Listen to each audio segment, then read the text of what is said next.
वालेकुम अस्सलाम।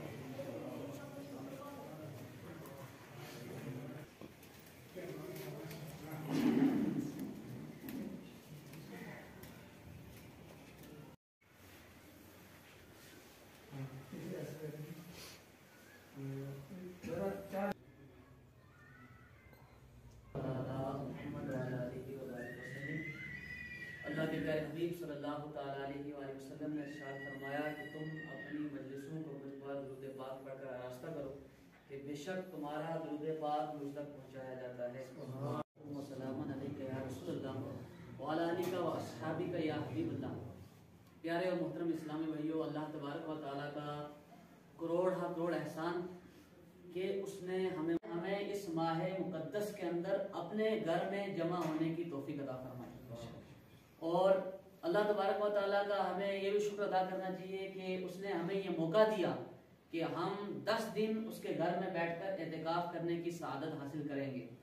और आप सबको मुबारक हो कि आपने अपने दुनियावी मामलात को छोड़कर, अपने घर वालों को छोड़कर, सारी चीज़ें छोड़कर आप दावत इस्लामी के इस मदनी मरकज़ में तशरीफ़ लाए।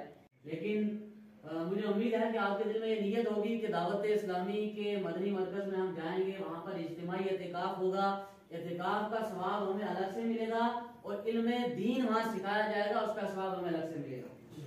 और एहतिकाफ किसकी वारगाह में? दुनियावी लोगों के वारगाह में, बल्कि अल्लाह की वारगाह में किया है। अपनी बख्शिश करवाऊंगा फिर यहाँ से जाऊंगा। एहतिकाफ का असल मकसद यही है, एहतिकाफ में आ जाना है और उसके बाद यह है कि अल्लाह तबारक व तआला से अपनी बख्शिश करवा कर जाना है। और एहतिकाफ की फजीलत भी कितनी प्यारी है कि जिसका एहतिकाफ कर लिया उसे 1 हज और 2 उम्रे का सवाब मिलता है। माशाअल्लाह, कितनी प्यारी फजीलत है।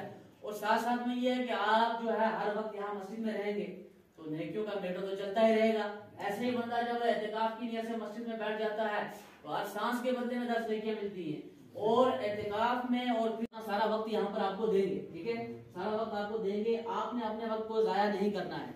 अगर हम अपने घर आए हैं तो यहाँ से कुछ लेकर जाएं, यहाँ से कुछ लेकर जाएं। ऐसा ना हो कि जैसे आए थे उस पर हमें अमल करना है, जो हमारा शेड्यूल होगा, जो जदवल होगा उसी कर यहाँ से जाएं, ताकि हम यहाँ से जब निकलें तो जो नियतें हम करके आए थे वो नियतों पर हमारा अमल होना चाहिए। और आप इसी नियत से आए होंगे कि हम एहतिकाफ करके अपने रब को राजी करेंगे। सबसे पहली नियत तो यही होगी कि एहतिकाफ करके रब को राजी करेंगे। रब राजी हो गया तो दुनिया के सारे काम हाल हो गए ना। रब राजी हो गया तो दुनिया के सारे काम हाल हो जाएंगे। तो मेरे प्यारे मोहतरम इस्लामी भाइयों, ये आपको हम दावत इस्लामी की तरफ से, हम सब की तरफ से ये आपको मुबारकबाद हम पेश करते हैं कि आपने अपना कीमती वक्त निकाला है। जी इस वक्त अल्हम्दुलिल्लाह दावत इस्लामी की जानिब से जम्मू डिवीज़न के अंदर 14 मकामात पर इज्तिमाई एहतिकाफ करवाया जा रहा है। और हमारे पुंछ के अंदर भी ये दावत इस्लामी की जानिब से एहतिकाफ 10 दिन का करवाया जा रहा है। और यहाँ पर हमारा इज्तिमाई एहतिकाफ करवाने का मकसद ये होता है कि जो नौजवान हैं हम उनको मस्जिद में लाएं और मस्जिद में लाने के बाद वो एहतिकाफ तो करेंगे, साथ साथ में वो ज़रूरी मसाइल जो इल्म दीन के ताल्लुक़ से होते हैं वो सीखें, जैसे नमाज हो गया, रोज़ा हो गया, वज़ू हो गया। इसी तरीके से वालिदैन का अदब व एहतराम करना है, ये सारी चीज़ें हम यहाँ पर इनको सिखाते हैं। कितने लोग यहाँ पर एहतिकाफ में हमारे पास 30 नौजवान बैठे हुए हैं। तो खाने पीने का क्या अरेंजमेंट होता है? खाने पीने का इंतज़ाम भी यहाँ पर ही हमने करवाया हुआ है। रात को इफ्तारी के वक्त भी खाना है, सुबह के वक्त भी है। और यहाँ पर हमने स्पेशल एक बावर्ची यहाँ पर रखा हुआ 10 दिन के लिए, जो इनके खाने पीने का इंतज़ाम करता है। और यहाँ की जो आवाम है, यहाँ के करीबी जो लोग हैं वो हमारा साथ देते हैं, तो उनके साथ से ही हम इनको इफ्तारी और सहरी का सारा एहतमाम करवाते हैं। बिस्मिल्लाह, शारिब अयाज़।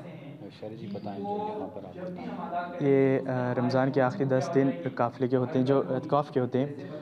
नफली एतकाफ़ भी होता है और सुन्नती एतकाफ़ भी है, और हम सुन्नती एतकाफ़ में बैठे हैं। तो हमारे आने का मकसद ये है, एक तो सवाब है मस्जिद में बैठना 10 दिन, तो दूसरा ये है कि हम यहाँ से कुछ हासिल करके जाएँ, यानी इल्म हासिल करके जाएँ, अपने दीन के साथ, अपने अल्लाह के साथ रिश्ता एक जो अपने अल्लाह के साथ जुड़ें। और यहाँ पे हम ये भी सीखने आए कि हमें जो हम आम गलतियाँ करते हैं, यानी नमाज में गलतियाँ करते हैं, जो वज़ू करते हैं उसमें जो गलतियाँ करते हैं, और अदब सीखेंगे कि बड़ों से कैसे बात करनी है, छोटों से कैसे मिलना तो कैसे बात करनी है। तो इंशाअल्लाह हम ये सब यहाँ पे आए हैं और इंशाअल्लाह यहाँ से सीख के जाएंगे।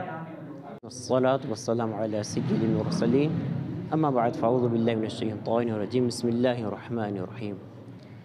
अल्लाह के प्यारे नबी सल्लल्लाहु तआला अलैहि वसल्लम ने इरशाद फरमाया कि जो एक दिन का इतिकाफ़ करता है तो अल्लाह तबारक व तआला उसके और जहन्नम के दरमियान 3 खंदकें बनाता है और एक खंदक की मसाफ़त मशरिक़ और मगरिब की मसाफ़त के बराबर है। सुभान अल्लाह। उसकी इतनी अहमियत है कि आका करीम सल्लल्लाहु तआला अलैहि वसल्लम इसको हर बार करते। एक बार किसी मजबूरी के तहत आप इतिकाफ़ ना कर सके तो अगले रमज़ान में अपने 20 दिन का इतिकाफ़ किया। सुभान अल्लाह, क्या ही खूबसूरत ये नबी पाक सल्लल्लाहु अलैहि वसल्लम की सुन्नत है। इतिकाफ़ की बुनियादी तौर पर 3 अक़साम होती हैं। एक वाजिब, जब कोई नज़र माने। दूसरी सुन्नत मुअक्कदा लिल किफ़ाया, जो रमज़ान के आखिरी अशरे में की जाती है। और तीसरी किस्म होती है मुस्तहब, जो नफली इतिकाफ़ होती है। जब भी कोई मस्जिद में आए नवैतु सुन्नत इतिकाफ़ की नियत करे तो उसे सवाब मिलना शुरू हो जाता है। अब सुन्नत मुअक्कदा लिल किफ़ाया का तो वक्त ख़त्म हो चुका है, क्योंकि वो 21 के शब से पहले पहुँचना होता है।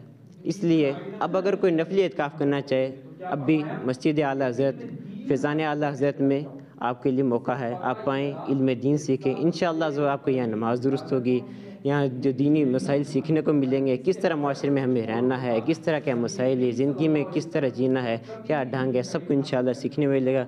ख़ास तौर पर इस्लाम की हक़ानियत हमारे सामने होगी और दावत इस्लामी का ये मदनी माहौल हम सब के सामने है। अल्लाह तबारक व तआला हमें इससे इस्तिकामत नसीब फरमाए। व मा अलैना इल्ला बिल्लाह।